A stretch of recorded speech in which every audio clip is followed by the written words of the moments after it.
تکوینی کا معنی بھی بیان کیا اور خوبصورت بحث کی اس پہ. تو اس کی ولایت کی اقسام کچھ اور بھی ہیں، ان ولایت کی اقسام پہ ذرا اگر روشنی ڈال سکیں تو. جی، ولایت کی بنیادی طور پر دو اقسام کی جاتی ہیں کہ ولایت تشریعی اور ولایت تکوینی.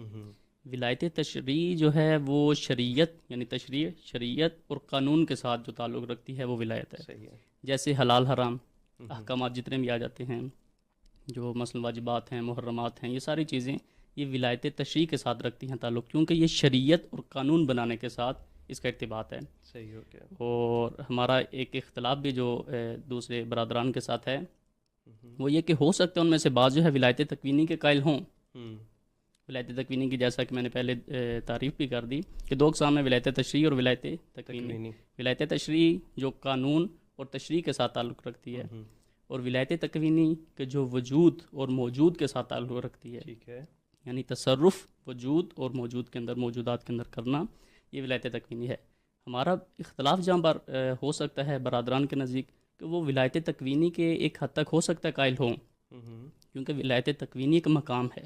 صحیح ہے. جیسا کہ خود امام خمینی رحمہ اللہ بھی کہتے ہیں کہ ان للامام مقاما محمودا سبحان اللہ. و درجۃ سامیہ و خلافۃ تکوینیہ تخضع لولایتہ و سیطرتہ جمیع ذرات ھذا الکون. سبحان اللہ. کہ امام کے لیے جو چیز ثابت ہے وہ کیا ہے کہ امام مقام محمود پر ہوتے ہیں، امام کا درجہ علی ہوتا ہے.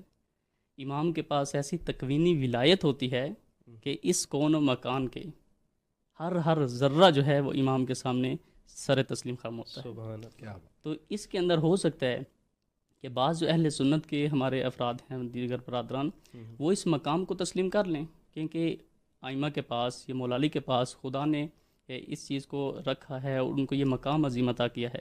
لیکن مسئلہ مین آ جاتا ہے ولایت تشریع کے اندر کہ ہم کہتے ہیں کہ جس کا مقام عالی ہے حق بھی اس کا بنتا ہے کہ وہ منصب خلافت پر آ کر بیٹھے. تو یہاں پر جو ہے ہمیں تھوڑا سا اختلاف کا سامنا کرنا پڑ جاتا ہے. اور اس کے علاوہ اگر ہم اس کی ادلہ پہ بات کر لیں کہ ہمارے پاس ولایت تکوینی کی دلیل کون سی ہیں، تو ہمارے پاس قرآن سے ادلہ ہیں، ہمارے پاس روایات سے ادلہ ہیں، دلیل موجود ہیں.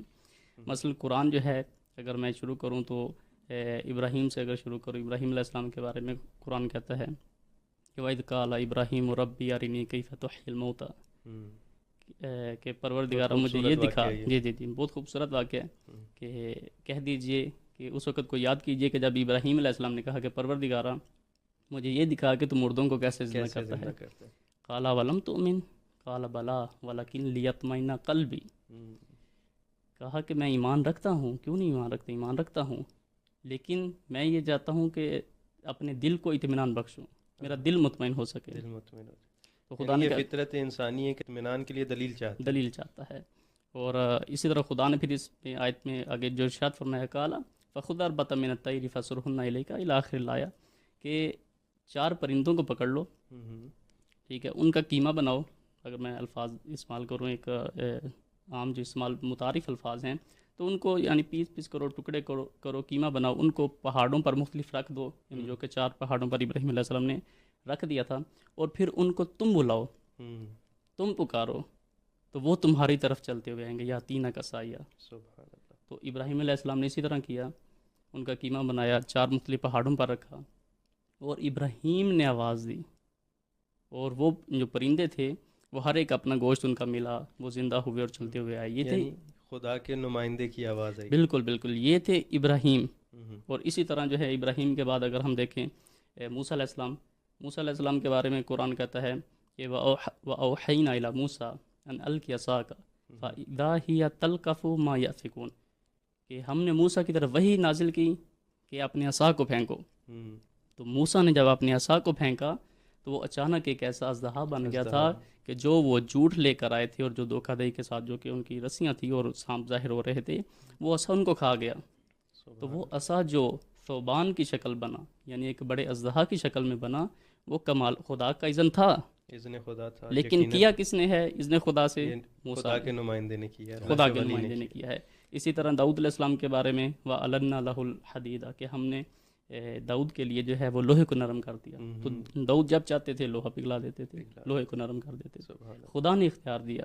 اور سلیمان کے بارے میں کیا کہا کہ فسخرنا لہ الريح بأمرہ فسخرنا لہ الريح فتجری بأمرہ رخاء حیث اصاب، کہ ہم نے سلیمان کے لیے جو ہوا ہے اس کو مسخر کر دیا، اس کے تابع کر دیا، اب وہ جہاں پر چاہتا ہے اس کو لے جاتا ہے، یعنی پوری کائنات میں تصرف دے دینا مراد ہے۔ جب یہ انبیاء کے لیے، دیگر انبیاء کے لیے چیزیں ثابت ہیں، اور سب سے بڑھ کر جو عیسیٰ علیہ السلام کے بارے میں ہے، اور بڑی دلیل، قوی دلیل ہے کہ عیسیٰ علیہ السلام کہتے ہیں کہ انی اخلق لکم من الطین کہیۃ الطیر فانفخ فیہ فیکون طیرا باذن اللہ وابرئ الاکمہ والابرص واحیی الموتى باذن اللہ، کہ میں ہوں جو تمہارے لیے ایک مٹی کا سانچہ بناتا ہوں اور اس کے اندر میں پھونک مارتا ہوں، اذن خدا سے وہ پرندہ بن جاتا ہے۔ سبحان اللہ۔